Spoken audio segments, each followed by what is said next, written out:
President Irfaan Ali has responded and has answered the long-awaited long list of questions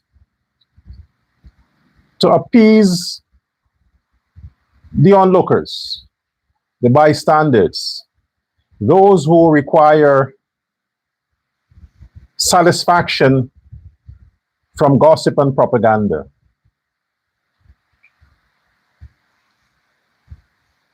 To my personal disappointment, because I've said before that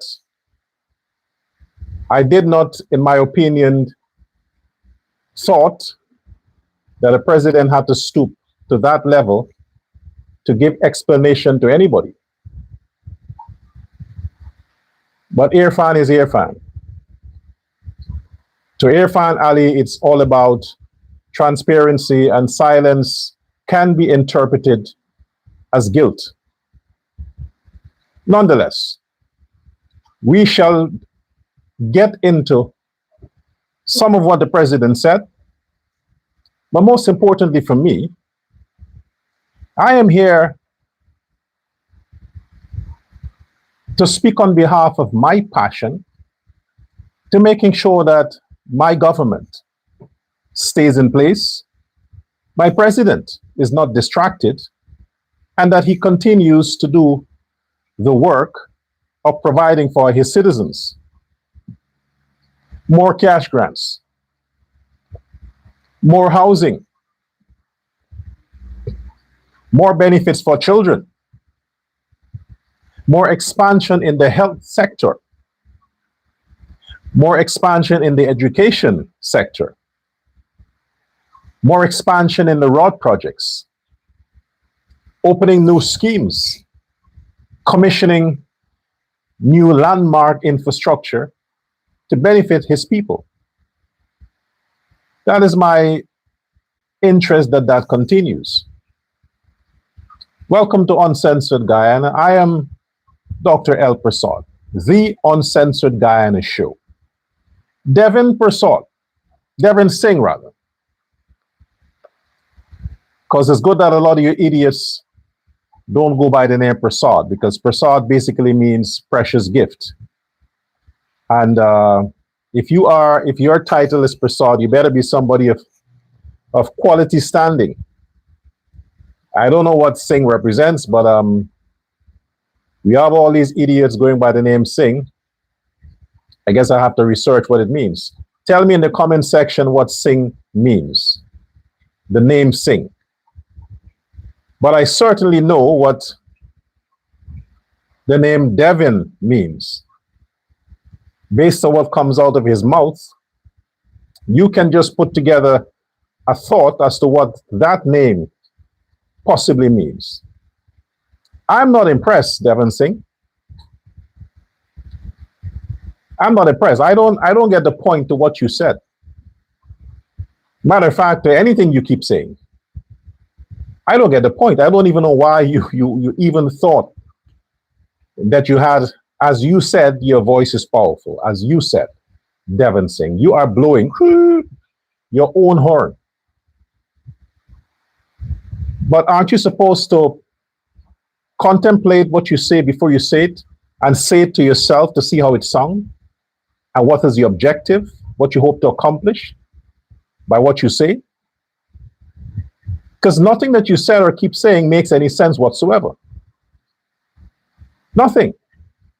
We all know Mohammed is a criminal. That's why he's before the courts. All of his crimes are in the public. The 12 counts of indictment, it will get longer than that, but that's the base for his extradition. We are fully aware of Azruddin Mohammed's crimes. If you are implicated because of deals you probably would have made behind the scenes,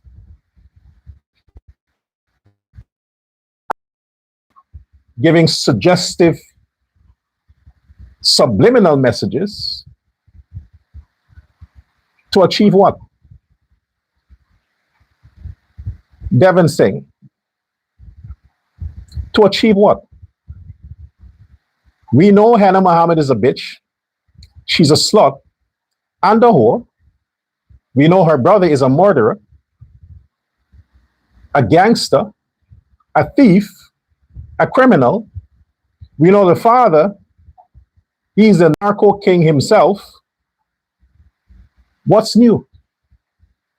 What is new, Devon Singh? Your small audience obviously are a sucker for gossip and whatever shit you would give them teasers. My issue here is if all of you, Devon Singh and all them cronies and whoever, whatever names you call, I'm not interested in those names or those people. What I'm interested in is that every time you fools open your mouth, you somehow have to interject the PPP in your bullshit. In your bullshit. What you want your audience to think. Birds of a feather flock together. Mohammed has said that he funded the PPP's party. He was one of the sponsors, like many others. And because he was the biggest criminal and he had more disposable income, to be exact, 191 billion, what is 20 million to give to a political party? Let him say how much he gave to PNC. Let him say how much he gave to AFC. That family has donated money, blood money, to political parties and politicians for favors. Not because they like or they want to support anything, for favors. And he started doing so-called philanthropy after the murder of Paper Shorts. After they realized that he can't run from that. After he discovered in 2017 that the FBI, the CIA, the American justice system is on their asses. They realized there is nowhere to run than to the Guyanese people. And they start fabricating, faking, like they're doing good, to go play under the sentiments of the Guyanese people. And one of the things they did, calculatedly they did, is that they penetrated the most popular man at the time to get him on their team so that he could use his platform to give them further reach, which is the Guyanese critic. They use that strategy to use the media, social media, to further present themselves, paint themselves as good people, using one of the top-rated presenters, influencer in Guyana, which is the Guyanese critic. And they achieved that to the point that he became so famous, he ran for office and won the seat of the opposition. So Devon Singh, you are not saying anything new. You're not saying anything new. We know you are an informant. We know you have been questioned by the FBI. We know because of your associations with the likes of the Mohammeds. We know that. It's nothing new. You running to the US and turning against the Mohammeds, it's nothing new. Of course, you must consider your life, your safety.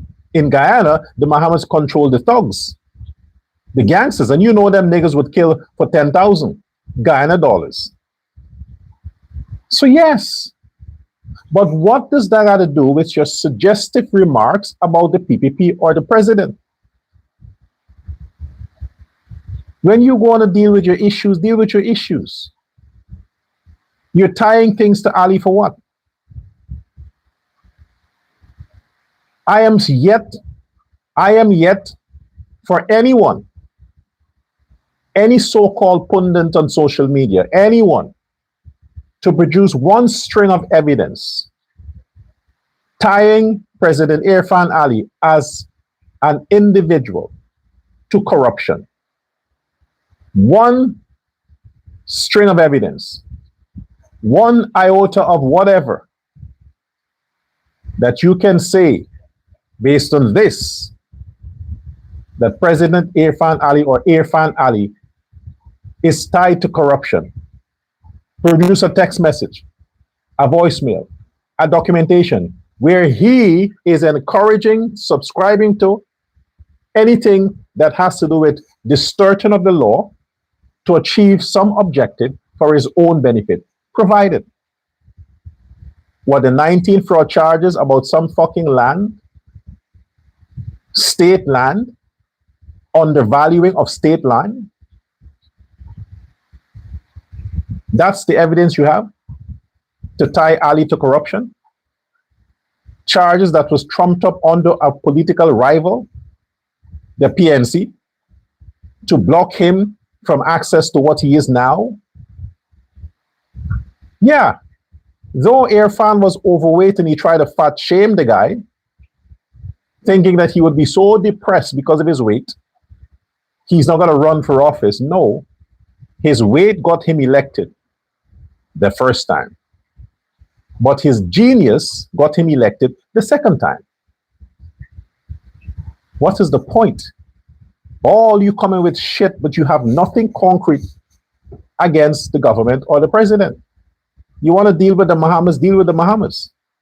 Like I said before, the Mohammeds are a known criminal enterprise. The smallest child in Guyana knows that. Have you seen the crowds that used to follow them pre-extradition, pre-election? Where are the crowds now? He goes anywhere, he goes alone. Nobody wants to be seen on camera with him. Why? Because Mohammed is poisonous. His evil has been revealed. His demon has surfaced, has been manifested. People know what demon is possessed the Mohammed. Azazel. There's a demon named Azazel. That's the demon that controls Mohammed. Correction, that he controls. Because the man is so wicked. He controls demons. He sends demons on people to possess them, to make them do things for his pleasure. That's Azruddin. The only thing that we have to get now on the Mohammeds is some video, some authentic, real video where they're cooking humans, they're cannibals, where they're eating flesh, human flesh. That's the only thing. And I think somebody has something somewhere. Otherwise to that, the Mohammeds have done all the evil you could think about under the sun. Because being a smuggler, a drug dealer, for you to order the death of people, for you to order the assassination of your rivals, for you to kill children, for you to knowingly corrupt innocent, law-abiding police officers, custom officers. You can't be human. You have to be beyond the stage of being human. You would have had to lose your humanity. Mohammed is an evil, evil, evil individual. And one of his misfortunes,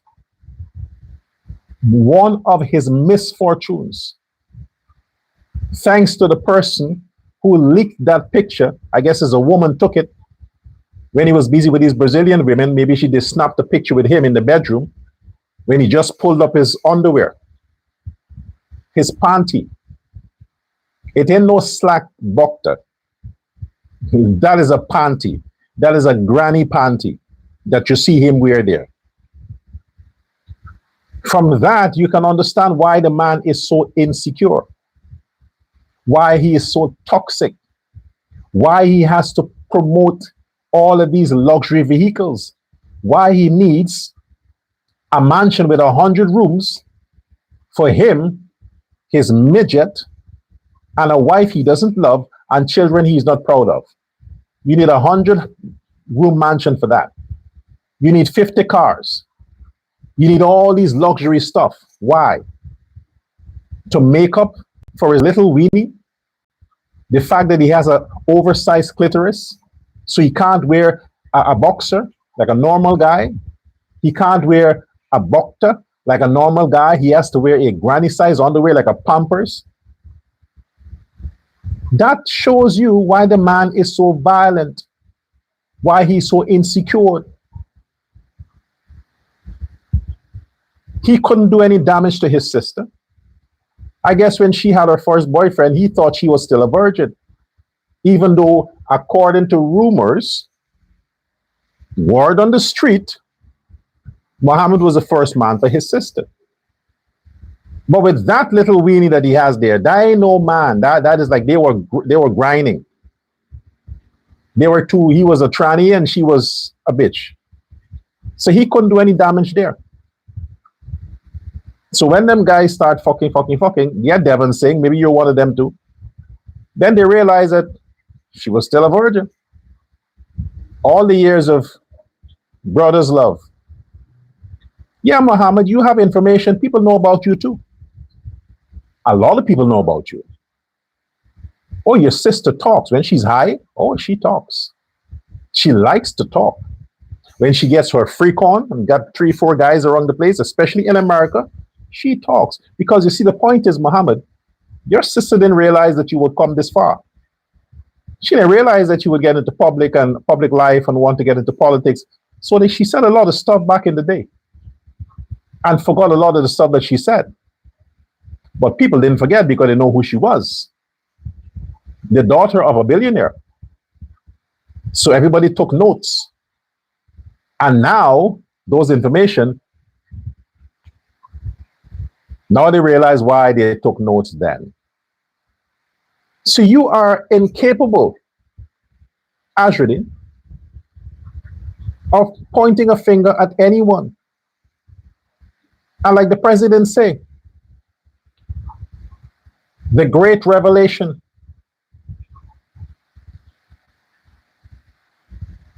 exposure, debunking the fragile news.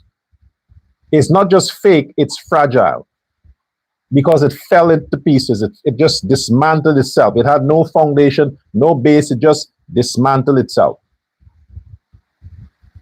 Thank you, President Irfaan Ali. Even though I didn't want you to say anything, you did say what you had to say, but you made it entertaining. So I enjoy listening to you. And trust me, the way you looked yesterday, President Ali, you look like a farmer. You look like you were all up in nature. That's the looks of a farmer. I need farmers. Guyana need farmers. So the fact that our president is also a farmer, we know that we'll be fed for life. We're going to get healthy provisions. No junk food. Our president likes to grow food, so that means we are going to be eating healthy. He's going to make sure that he put taxes on all them imports of canned this and canned that and say, hey, no, we are growing stuff in Guyana. We are growing our own food. And if you can't find it at Sunil's farm, you can't find it at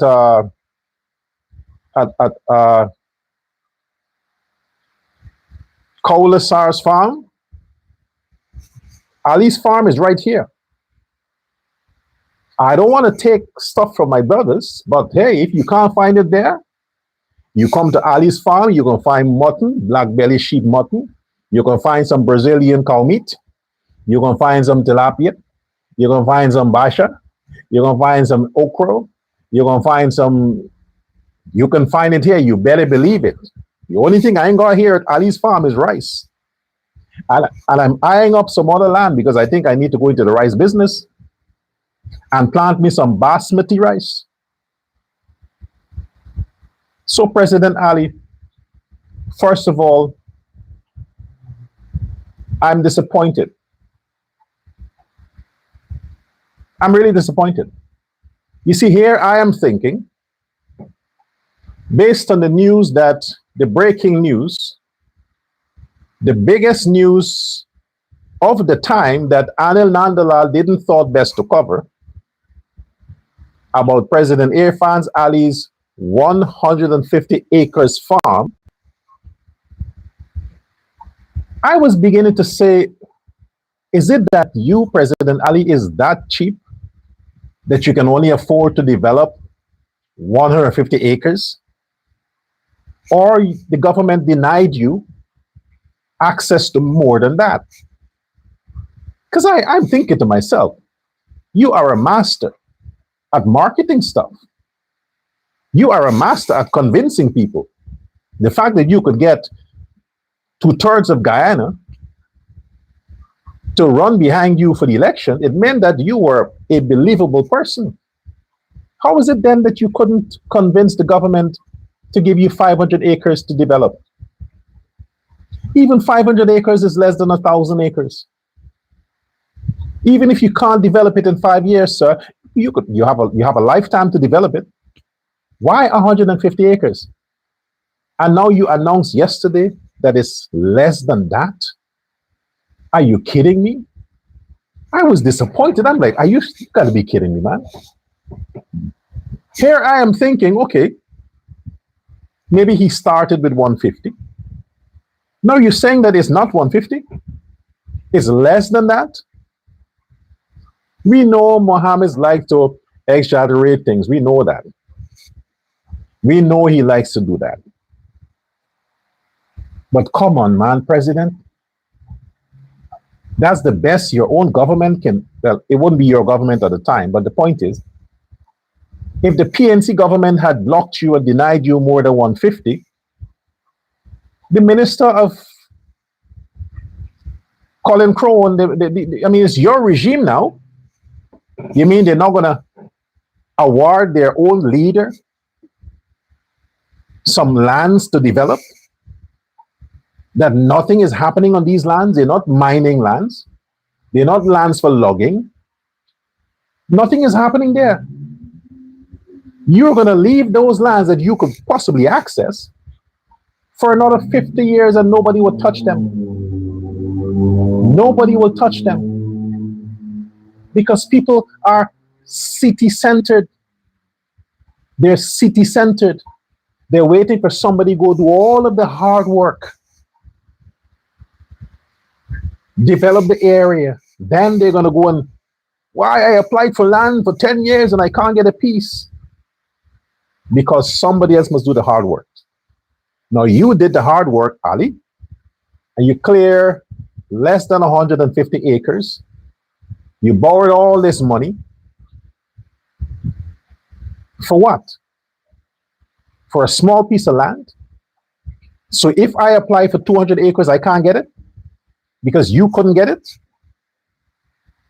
Wait, is everybody stooping to the Mohammeds? Is everybody stooping to the Mohammeds? Because one of the largest farm developers, who is not even Guyanese, secured 29 acres of state land lease around 2010. Santa Fe Farms. And the Mohammeds got 80,000 acres to destroy nature in their lust for gold. No wonder they could have smuggled 10,000 kilograms of gold. No wonder. He is trying to embarrass you, President Ali, and distracting the Guyanese from their cut. Folks, let me spend some time on this. I want to break something down for you. Okay? When you get concession to lease land for the interior, be it logging or gold mining, precious minerals, whatever, the only investment you have to make is to either rent a few trucks and bulldozers and these things and hire some workmen on commission and stock up some food for a few months. That's it. You don't even have to buy trucks, bulldozer, drug line, Hymac. You don't even have to buy them. You can rent them. Or you can get the bank to buy them for you. You don't need any mass loan for that. And if you were like the Mohammeds that has robbed and stolen billions and were in the business of importing heavy duty equipment for those kinds of work, they already had the machinery to excavate those lands. You already had it. Imagine they made no initial investment. They didn't have to clear any land to develop it. While they were excavating for gold, they were clearing the land, destroying Mother Nature, creating rivers, creeks. People can't possibly think of clearing those lands anymore to go to live. Abusing the indigenous people, pushing them off their lands so they can exploit it for gold and diamond, whatever else they're looking for. 80,000 acres. The people from VPAC, that asshole, you think I'm impressed because you called Azruddin a crook or a liar, whatever it is? No. Use your drone or your Google map and go and survey the size of the lease that the Mohammeds had. Now they can't operate it, but the point is, it's still under their name. I don't think the government took it back. I don't think Google Earth can give you that demarcation. It's too wide. But from what we know, from the documents of the Lands and Survey, the Mohammeds secured over 80,000 acres of land to mine gold. It means on their way of discovering the gold, they destroy the land, they leave it. They're not filling the holes back when they dig the holes. They're digging and they're moving on. Entire areas are dismantled. It will take hundreds of years for nature to recover from the damage the Mohammeds have caused on the land of Guyana. Who benefited? Remember, the contrast here is that our president asked the government, as the people of Guyana, through the government, to lease state land. It didn't belong to anybody. It belonged to the flag and the constitution. The government is just the overseer, the stewards of the land. He asked, like everybody else, for a piece to develop. And what was the purpose? Not to dig holes and then leave it behind. Not to log, destroy nature, no. He was in harmony with nature. He took loans, indebted himself. You see how gray he's getting? Compare him to Azruddin Mohammed. Do you see how gray our president is getting because he has to think every day about paying his bills? There is no privileges for a president when it comes to taking money from financial institution and they're going to write it off. No, the country didn't take those money. Irfaan Ali borrowed those money for a private project. Irfaan Ali has to pay that loan back, not the country. He has to do it. Does he look to you like he's living large? Does it look to you like that man is living large? He looks like a man who has 100 children with 10 different women living in 10 different locations, and he has to provide for all of them. Otherwise, the state is going to hold him and charge him for child support. So he has to work 5 jobs to provide. That's how the president looked. It ain't cute. It ain't cute. And you're going to stand behind a man who has invested nothing but has reaped 100% from your, as you claim, Guyanese, from your land. He didn't pay his dues. He didn't pay royalty. He robbed the system. He cheated the taxes. He made false gold declaration. Thanks to the Americans that he's now attacking, talking about ExxonMobil, thanks to the American justice system and their scrutinized method, that they could have revealed to you, Guyanese, how much this corrupt family has robbed you in tithes and offering. Your Bible told you, can a man rob God, yet you rob me in tithes and offering? Can a man rob Guyana, yet he robbed Guyana in royalties and his due in taxes? That's the criminal that you deal with. The president, the noble man we have in Irfaan Ali, committed himself to years of loans only to develop a piece of land to do what? Serve his people. Provide food, nutrition, and health to his people. He's not going to export the products or produce from that farm. He will be selling it in the local markets, in the local supermarkets. Guyana has over 1 million people. How many farms like Ali's are there to sustain food for 1 million people? How many? 100? You would practically need 5,000 farmers with a scale bigger than what Ali is doing to sustain a livelihood for Guyanese at a reduced price. 5,000. Do we have 100?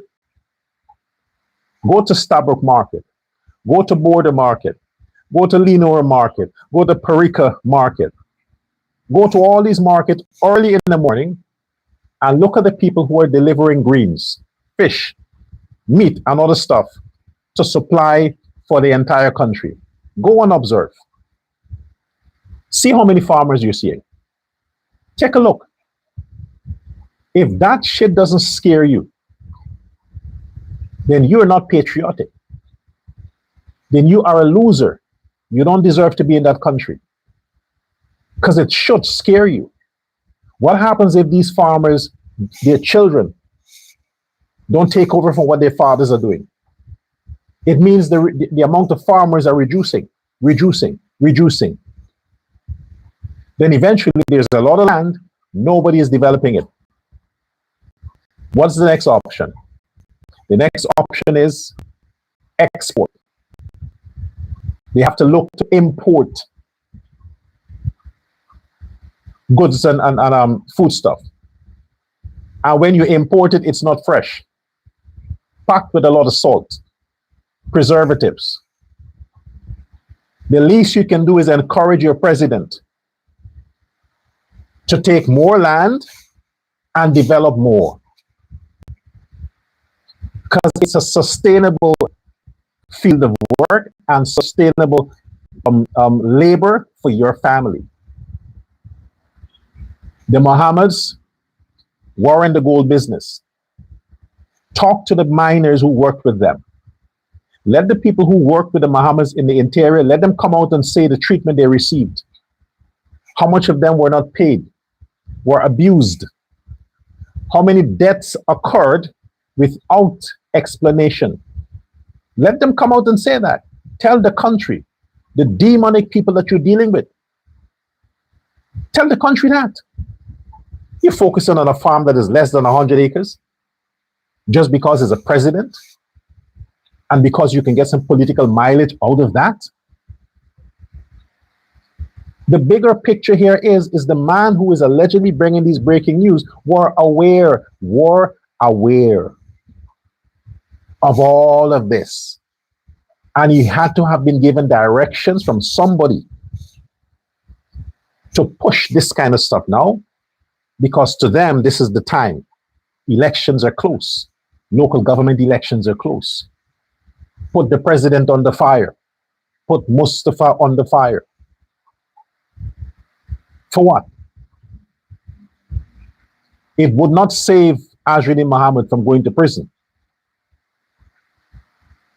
The same way how they took from 2017 to indict the Mohammeds in 2024, 7 years after, all the time they knew this was coming, is the same way when they murdered Paper Shorts in 2023. The police department had to do diligence, had to make sure they gather all the evidence. When it seemed like they would have paid 30 million to Caesar to shut the case down. Caesar is one person. He's not the Guyana police force. He's one person.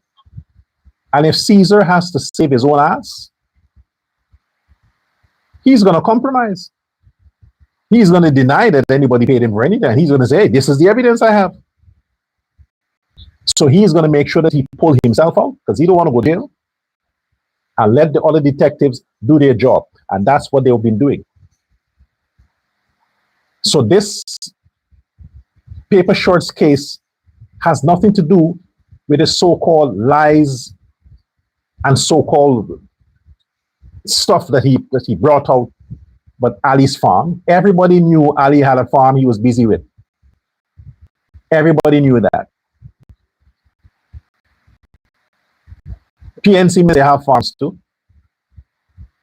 Norton has farms. Campbell has farms. All them ministers in PNC, they have land that they took under their government, and they're busy developing it. Everybody. What's so special about 100 acres of land that Ali has that he's struggling with to finish? At the end of the day, Azruddin Mohammed will be arrested for the murder of Paper Shorts. And all the information that links him to the killing of that little child and the killing of his staff for a few kilograms of gold and abusing Indian people who work for him, all of that is going to come out. He may have paid to quiet it, but it didn't stop the process. Because like I said yesterday, a new chief comes, hey, what happened to this case? Put detectives on the case. Hey, I need this solved. I need that solved. So all of these cases that has Mohammed's stamp on it, they haven't been swept under the rug. The people who were slow to bring justice, they were removed. They were removed. Now tell me, how is that tied again to the PPP? Did the PPP order the hit on Paper Shorts? Was it the PPP security that killed allegedly Paper Shorts? Was it the PPP's people who were doing drive-by with the Phantom and drive-by on the Demerara River there that murdered that child? Was it the PPP people? All were Mohammed's people. And all the people who were targeted were allegedly his competition, his rivals, or some issue he has because somebody fucked his woman. You're going to kill a man because he has a bigger dick? Women do that. Women fight with other women because their men fucked that bitch, because they think that maybe her pussy is tighter. That's why he fucked her, because her pussy is tighter. So they want to kill the bitch that a man fucked. They're not going to understand that men will fuck anything. Anything. They won't get it in their skull. But for a man to order a hit on another man because he fucked some bitch that he's fucking, it's stupid. It's stupid. So Azruddin Mohammed, Guyanese have realized that all these shit you're pushing and whoever you're working with in the PPP, They have bore no fruits. The only thing that you have achieved, and I must thank you for that, is that you caused the Guyanese public to embrace their president. To embrace, we have seen how much your lies are torturing a good man's soul. Because innocent people who may not have access, because you have a wider reach and people are sharing your shit, so you find that people are clicking on it. Those innocent souls who are being penetrated by that, they're not getting an opportunity to hear from the other side. So therefore, the only option they have is to believe the lies you're pushing. Look at the EPA. The EPA, Environment Protection Agency, and the other agency that deals with this oil and gas project. Imagine they were busy having lunch, planning the next phase, trying to complete the project before the end of the year. And there you have another propaganda. There you have another fake news with another fake face. Azruddin claiming pipeline is leaking. Pipeline is disturbed. Ladies and gentlemen, the government of President Irfaan Ali shared with you, the Guyanese people, that by the end of the year, the gas to energy project will be on stream. We are in July. Nothing is going through those pipelines. Nothing, just air. Nothing is going through those pipelines.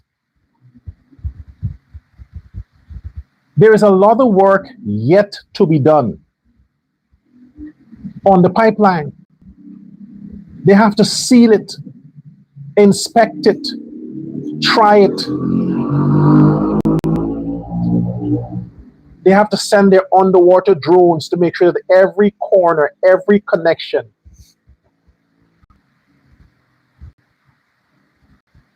But this asshole prematurely, because he got his leakage from whoever,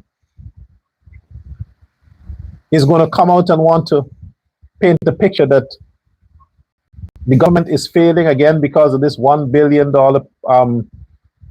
project. Azruddin Mohammed, the question I have for your supporters, and something that I would give the VPAC fella credit for that,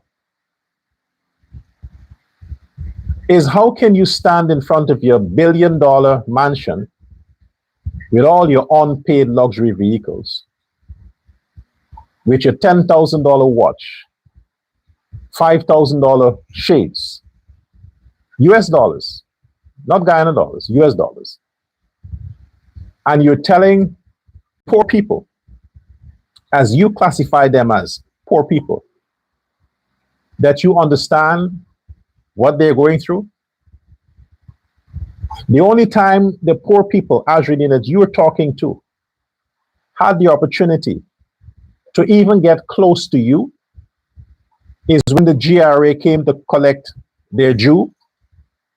Them niggas from the ghetto went on your property, not because you invited them, but because you used them, you propagandized so that you get their sentiment, and they would come and put themselves in front of the bullet so that you could live longer to enjoy your blood money. That's the only time they came close to you.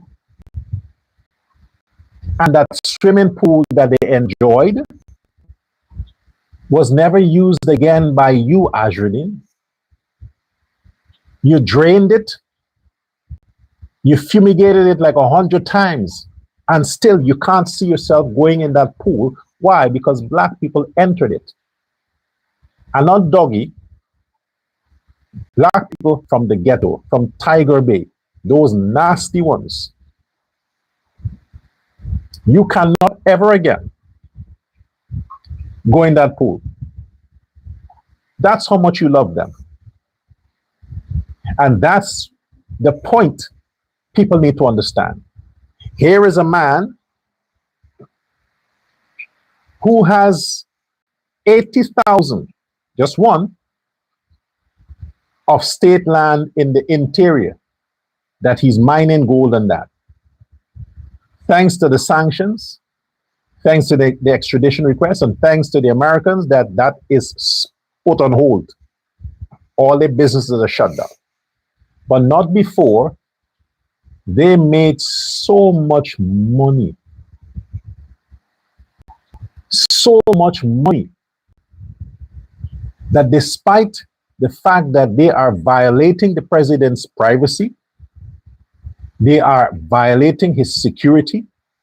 Because of the Mohammeds, the president has to increase his security details. You think it's because of black people? Some of you niggas are saying that the president has a lot of security because of black people? Oh no. Check this out, 2020, 2025. Before the Mohammeds decide to show his true demonic figure, what security Ali had?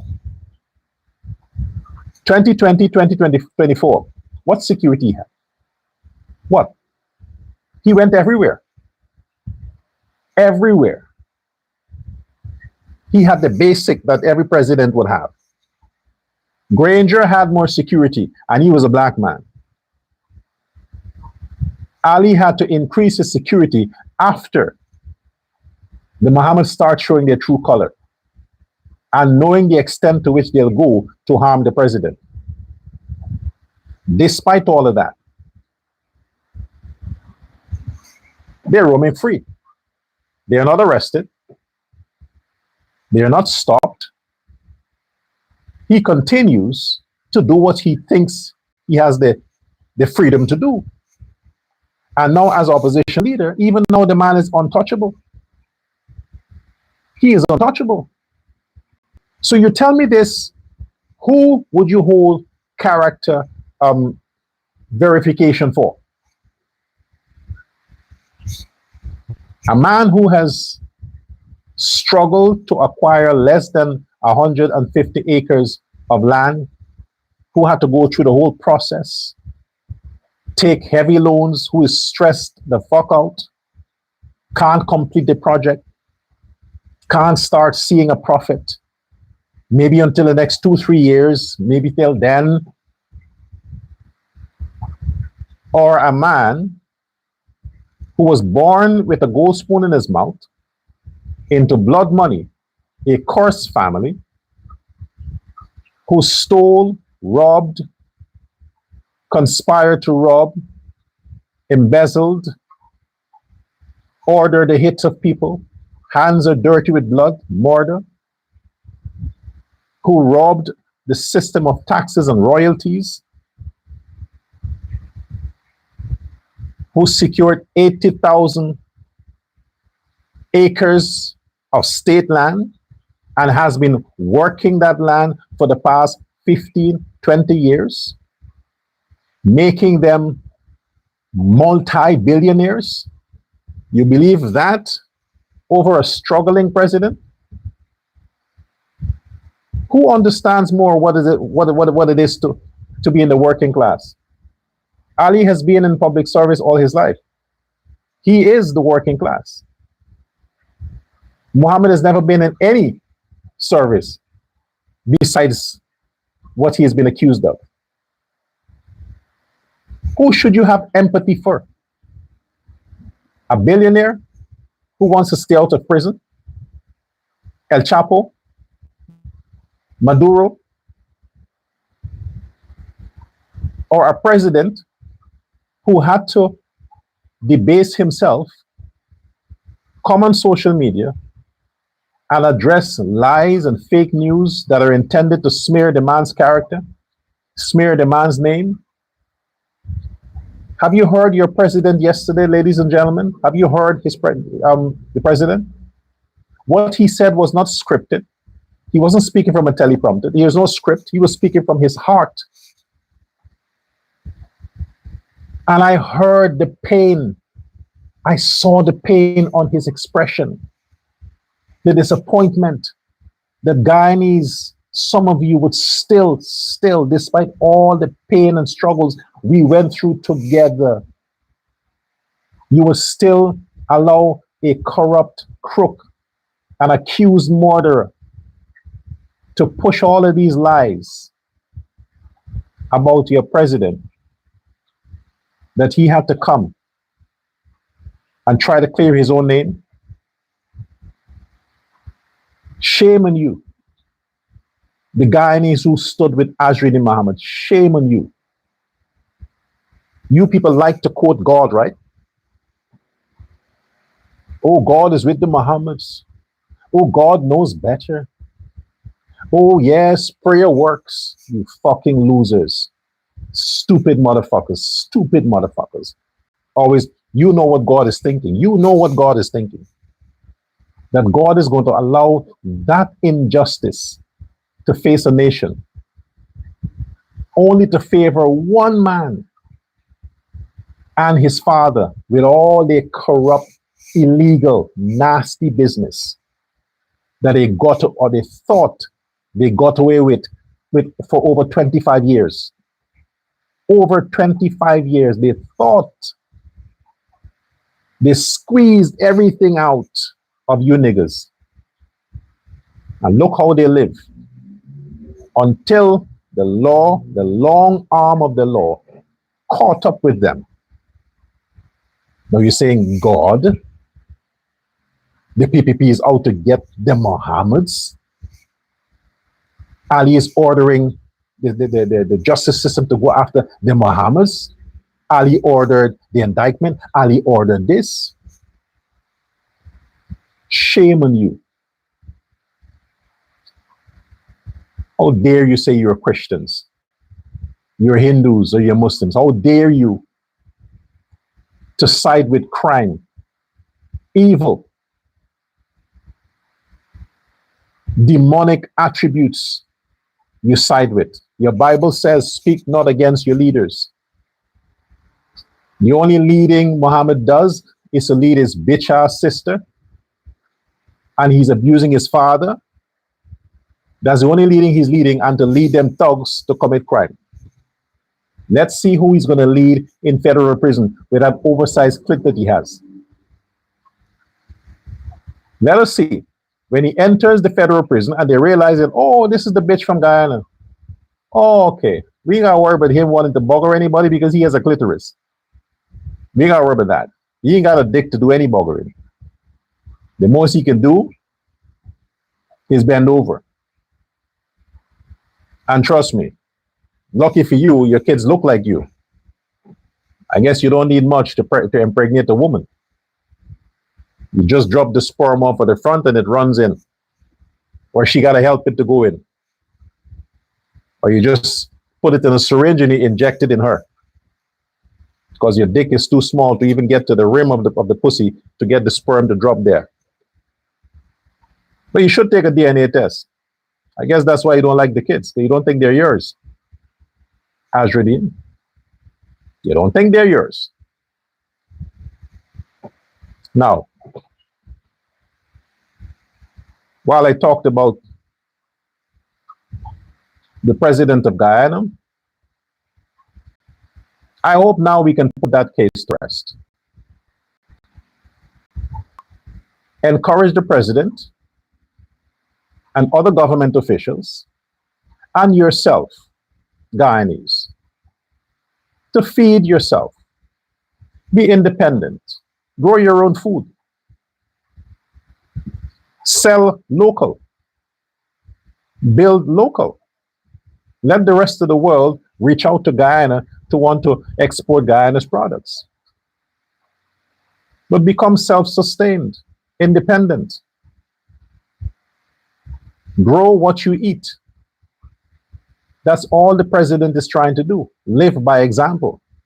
And he's not the first. Barnum had how many buffalo cows or whatever?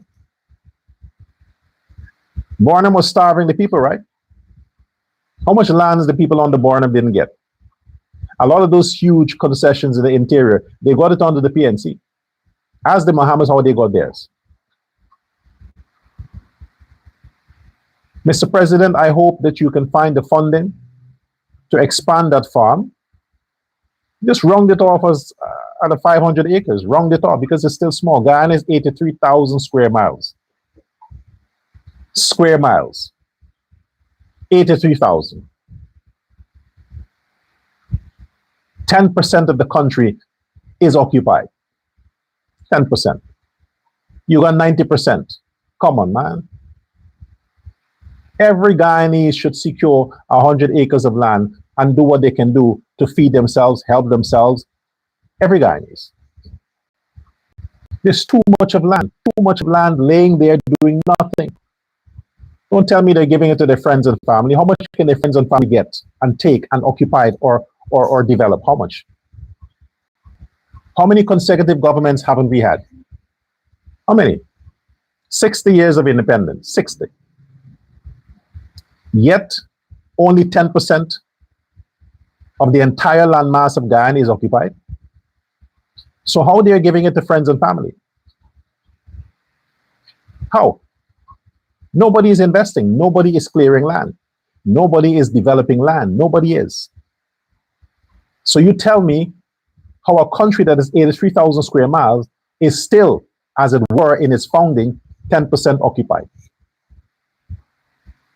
90% is left untouched because nobody wants to go into the hard work of developing and clearing and industrializing the land. Nobody wants to do that.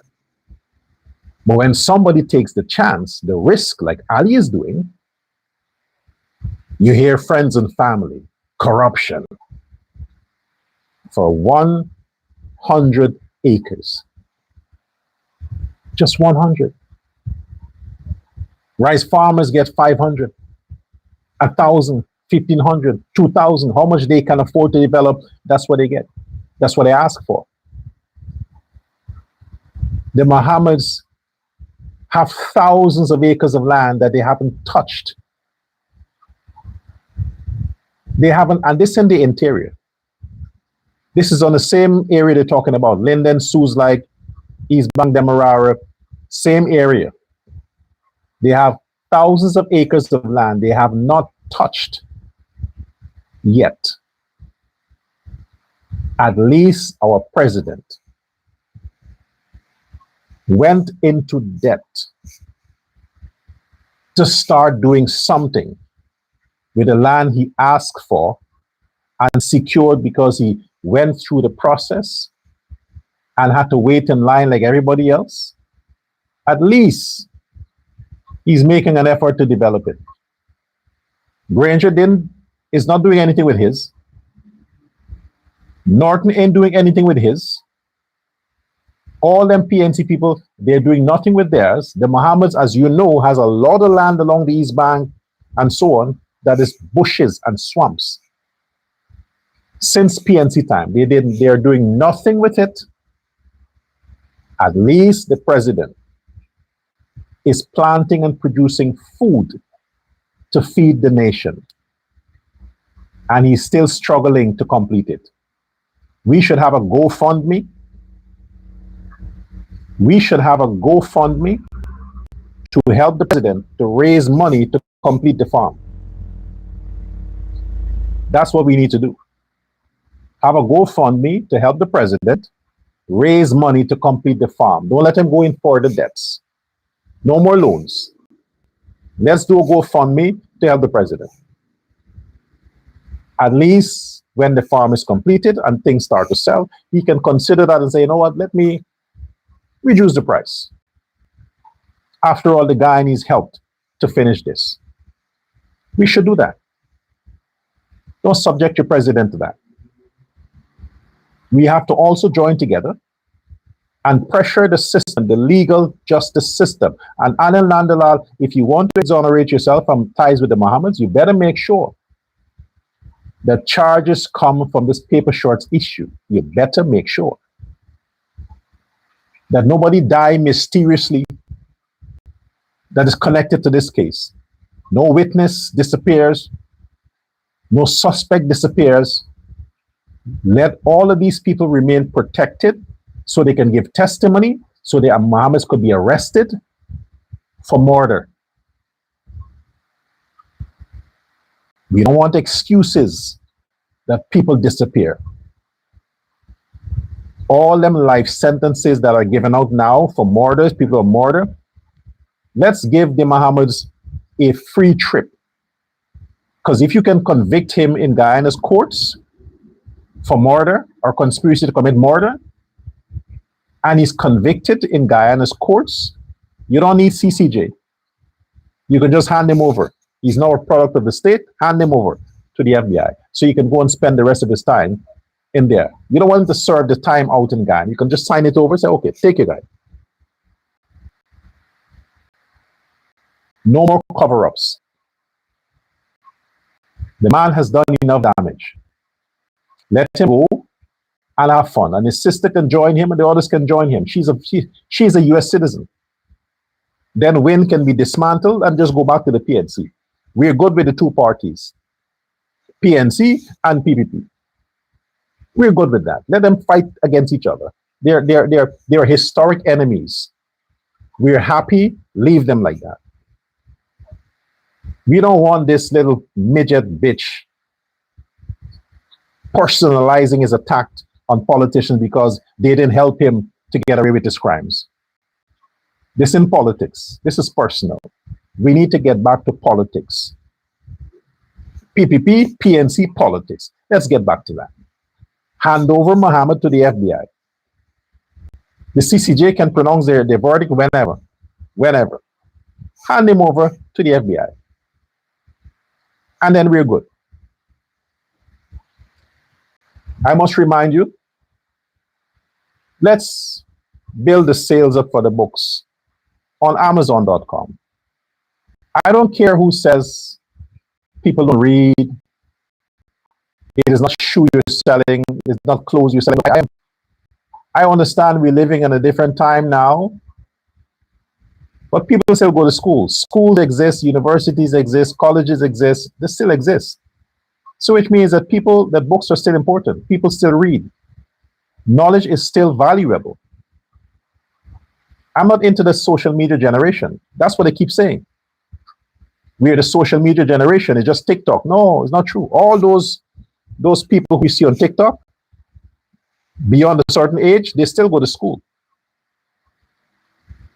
They can't be with their phones in the classroom. They have to be with books. When they go to do their exams, books. Social media is for your spare time. But your real time, your quality time, has to be spent learning, gathering knowledge, developing your brain. So I'm still appealing to that generation, those conscious individuals who understand the value of books and reading and edifying themselves. Reading is edification for the soul. And I would recommend my own books. So you go to Amazon.com, just type Amazon.com, or just go to Google and you type Prince Ali and the President. It takes you directly to Amazon with all the books are there. Use your credit card and just pay for a copy. Any copy. The price you can afford, just buy a copy. Then you can buy a paperback, you can buy a hard copy. Not a hard copy. These are not available. These are hard copy. But this is available in paperback.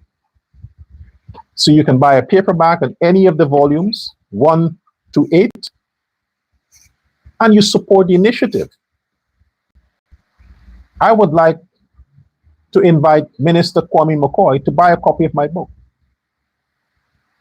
Minister McCoy, buy all 8 copies of my book. You can afford it, Kwame. 8 copies, just buy all 8 copies. At least I can say you supported the books. You don't have to support me, then they'll call you a racist. But the books has nothing to do with me. I wrote them, but come on. The Dorga Foundation needs your support. By supporting the books, you support the Dorga Foundation. We have a lot of things we need to acquire to make our work a little more relaxing, to reach the places that we need to reach. The terrain is rough, it's difficult, it's not easy. So by supporting and buying the books, you support the foundation. You see PNC people and WIN people, I'm not asking for donations. Yeah, you ask for donation, you want to, what is it they say? He wants to He wants to trick poor people. He wants to no, Indian people. Oh, he wants to trick Indian people to sending him donations. Well, I'm not doing that. I'm asking people to buy the books. When you say donations, they say you want to trick somebody, you want to scam somebody. All them shit they're saying. I'm now saying for education, buy a book. The thing the PNC people say, the black people say. If you order them, you wouldn't do anything. If you're that touchy, you're sensitive, any least thing turns you off, you wouldn't do anything. You listen to the thing they're saying, the criticisms. You're like, oh my gosh, I mean, you know what, fuck it, I'm done. No, bother with them. They criticize everything because they can't do that. When they can't be you, they want to break you. That's all they do. So share this live and piss them off some more. Subscribe to the channel and piss them off some more. Comment in the comment section and piss them off some more. Like and subscribe to the channel and piss them off some more. Support TikTok, Facebook, and the other channels. And boy, you are going to piss off the supporters of WIN and the PNC when you do that. And we want them to be pissed off. So I ask you, kindly piss them off. Thank you for your attention. Until next time. Love to the president. Irfaan Ali. Love to the president. Goodbye.